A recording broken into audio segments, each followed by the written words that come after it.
Hey ladies and gentlemen, boys and girls, welcome to knowledge facts. ఈరోజు మీ ముందుకు వచ్చాను మరిన్ని ఇంట్రెస్టింగ్ ఫ్యాక్ట్స్తో. మరి ఇంకెందుకు ఆలస్యం, let's get started. Fact number 1. Friends, మన డైలీ లైఫ్లో సాధారణంగా మనం ఎప్పుడైనా దెబ్బలు తగిలినప్పుడు బ్యాండేజెస్ని యూస్ చేస్తుంటాం. కానీ ఇప్పుడు మనం ఈ బ్యాండేజ్ వెనుకున్న కొంచెం హిస్టరీని తెలుసుకుందాం. సో ఈ బ్యాండేజెస్ వచ్చేసి ఎర్లే డిక్సన్ అనే అమెరికాకు చెందిన వ్యక్తి దీన్ని ఆవిష్కరించాడు. అతను తన జీవితంలో ఎక్కువ భాగం న్యూజెర్సీలోని హైలాండ్ పార్క్లో నివసించాడు. డిక్సన్ జాన్సన్ అండ్ జాన్సన్ కంపెనీలో పత్తి కొనుగోలుదారుడు. అతని భార్య జోసెఫిన్ నైట్ ఇంటి పని మరియు వంట పని చేస్తూ తరచూ తనను తాను వేళ్ళని కోసుకునేది. టేప్తో గాయంపై ఉంచిన గాజుగుడ్డ ఆమె చురుకైన వేళ్లపై ఉండదని డిక్సన్ కనుగొన్నాడు. 1920లో అతను గాజుగుడ్డ యొక్క చతుస్రాలను విరామంలో టేప్ యొక్క రోల్పై ఉంచాడు. దీనిని క్రినోలిన్ ఉంచాడు. జేమ్స్ వుడ్ జాన్సన్ అతని యజమాని ఈ ఆలోచనను ఇష్టపడ్డారు మరియు దానిని ఉత్పత్తించారు. సో బేసిక్గా ఫ్రెండ్స్ ఏంటంటే, ఈ టేప్కి ఈయన ఏం చేశాడంటే మన జాన్సన్లోని కాటన్ని అతకబెడుతూ సో దీన్ని వాళ్ళ వైఫ్ యొక్క దెబ్బలు తగిలిన చోట దీన్ని అంటేస్తూ ఉండేవాడు అనమాట.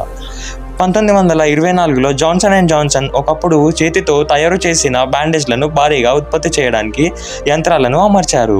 అతని డిజైన్ యొక్క వాణిజ్య విజయం తర్వాత డిక్సన్ వైస్ ప్రెసిడెంట్గా పదోన్నతి పొందారు. Fact number 2. ఫ్రెండ్స్, మనం సాధారణంగా నిమ్మకాయ లేదా స్ట్రాబెర్రీలో ఈ రెండింటిలో దేంట్లో ఎక్కువ షుగర్ పర్సెంట్ ఉందో అని అడిగితే మనం ఏం చెప్తాం? చాలామంది స్ట్రాబెర్రీ అని చెప్తారు. కానీ మీకు తెలుసా, స్ట్రాబెర్రీ కంటే మన నిమ్మకాయలోనే ఎక్కువ షుగర్ పర్సెంట్ ఉంటుంది. స్ట్రాబెర్రీలు మరియు నిమ్మకాయలు ప్రపంచంలోని అత్యంత ఆరోగ్యకరమైన ఆహారాలు అని మనం చెప్పగలం. ఈ రెండు పళ్ళలో తక్కువ మొత్తంలో చక్కెర ఉంటుంది. ఇది ఉపయోగకరంగా ఉంటుంది ఎందుకంటే మన శరీరానికి కొంత మొత్తంలోనే చక్కెర అవసరం. నిమ్మకాయలో 70% చక్కెర మరియు స్ట్రాబెర్రీలో 40% మాత్రమే చక్కెర ఉంటుంది.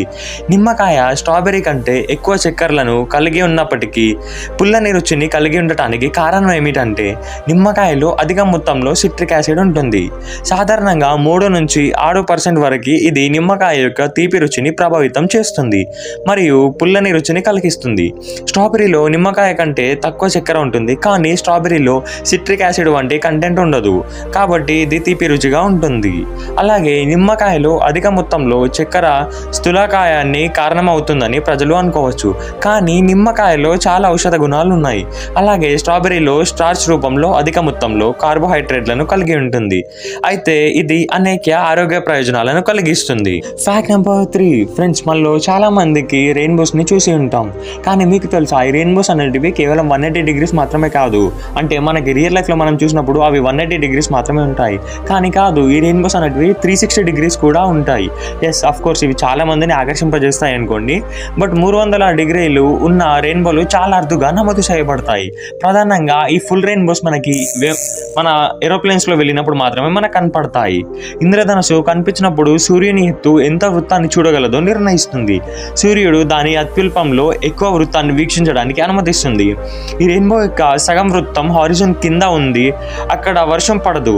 అయినప్పటికీ ఇది ఉన్నప్పటికీ 360 డిగ్రీల ఇంద్రధనస్సు చిత్రాన్ని ఒక చిత్రంగా లేదా వ్యక్తిగతంగా చూడటం వలన ఈ రెయిన్బో వీక్షణ దిగువనకు ఎడమ వైపుకి చదను చేయడం ప్రారంభించినట్లు చూపుతుంది. దీని అర్థం వీక్షణ ఇప్పుడు ప్రతిబింబం యొక్క పూర్తి వృత్తం యొక్క పై భాగం కంటే ఎక్కువగా ఉంటుంది. Fact number 4. ఫ్రెండ్స్, మనలో చాలా మంది అనుకుంటారు మన పిల్లలు సాధారణంగా ఎగ్జామ్స్లో మంచి మార్క్స్ స్కోర్ చేస్తే మన పిల్లల యొక్క బ్రెయిన్ చాలా షార్ప్ ఉందని అనుకుంటారు, కానీ కాదు. సో దీని వెనకాల ఉన్న సైంటిఫిక్ రీజన్స్ ఏంటో ఇప్పుడు తెలుసుకుందాం. యుక్త వయసులోని మెదడు యొక్క హేతుబద్ధమైన భాగం పూర్తిగా అభివృద్ధి చెందదు. అంటే ఇది దాదాపుగా 25 సంవత్సరాలు వచ్చే వరకు కూడా ఇది అభివృద్ధి చెందదు. వయోజన మరియు యుక్త వయసు మెదడు వేరువేరుగా పనిచేస్తుందని ఇటీవల పరిశోధనలో కనుగొనింది.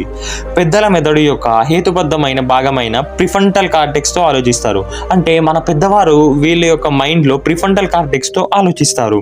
మెదడులోని ఈ భాగం మంచి తీర్పుపై మరియు దీర్ఘకాలిక పరిణామాలపై అవగాహనతో పరిస్థితులకు ప్రతిస్పందిస్తుంది. టీనేజ్ యువకులు అమిగ్డాలతో సమాచారాన్ని ప్రాసెస్ చేస్తారు.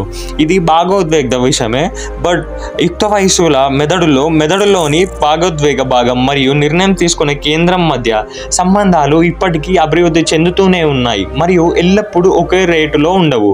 అందుకే యుక్త వయస్కులు అధిక భాగోద్వేగ ఇన్పుట్ను కలిగి ఉన్నప్పుడు వారు ఏమి ఆలోచిస్తున్నారో వాళ్ళ తర్వాత వివరించలేరు. వారు ఫీల్ అయ్యేదంతా ఆలోచించలేరు. పరిగెత్తలేరు. ఫ్యాక్ట్ నెంబర్ 5 ఫ్రెండ్స్, మనం సాధారణంగా అనుకుంటాము ఈ ఏనుగులు అనేటివి చాలా ఫాస్ట్గా పరిగెత్తలేవని. కానీ మీకు తెలుసా, ఈ ఏనుగులు అనేవి దాదాపు 25 కిలోమీటర్ల వేగంతో పరిగెత్తగలవు. ఎస్, అంటే 25 కిలోమీటర్లు ప్రతి గంట వేగంతో పరిగెత్తగలవు. ఏనుగులు ముందుకు మరియు వెనక్కి కదలగలవు, కానీ జంప్ చేయలేవు. ఈ ఏనుగులు భూమిపై కదులుతున్నప్పుడు కేవలం 2 నడకలను, అంటే వెనకాల 2 కాళ్ళను మాత్రమే ఉపయోగిస్తాయి. నడక మరియు పరుగును పోలిన వేగవంతమైన నడకలో కాళ్ళు పెండ్యులం లాగా పనిచేస్తాయి. పాదాలను నేలపైన నాటినప్పుడు పండ్లు మరియు భుజాలు పైకి కిందికి వస్తాయి. మృదుమైన మెత్తని పాదాలపై జాగ్రత్తగా నడవడం వెనుక పాదాల ముందు పాదాల ద్వారా పరీక్షించబడిన ప్రదేశంలోకి ప్రవేశించేలా లెక్క చేయబడుతుంది. ఏరియల్ ఫేజ్ ఫ్రెండ్స్, జాగ్రత్తగా గుర్తుంచుకోండి, ఏరియల్ ఫేజ్ లేకుండా వేగవంతమైన నడక అన్ని పరుగు ప్రమాణాలకు అనుగుణంగా లేదు. అయితే ఏనుగు తన కాళ్ళతో ఇతర పరిగెత్తే జంతువుల మాదిరిగానే ఉపయోగిస్తుంది. పాదాలు నేలపై ఉన్నప్పుడు తుంటి మరియు భుజాలు పడిపోవడం మరియు పైకి లేవడం వంటివి జరుగుతాయి. వేగంగా కదులుతున్న ఏనుగులు తమ ముందు కాళ్ళతో పరిగెత్తినట్టు కనిపిస్తాయి, కానీ వెనుక కాళ్ళతో నడుస్తూ మరియు గరిష్టంగా 25 కిలోమీటర్లు ప్రతి గంట వేగాన్ని అందుకోగలవు. చాలా ఇతర చతుర్భుజాలు ఈ వేగంతో బాగా దూసుకుపోతాయి.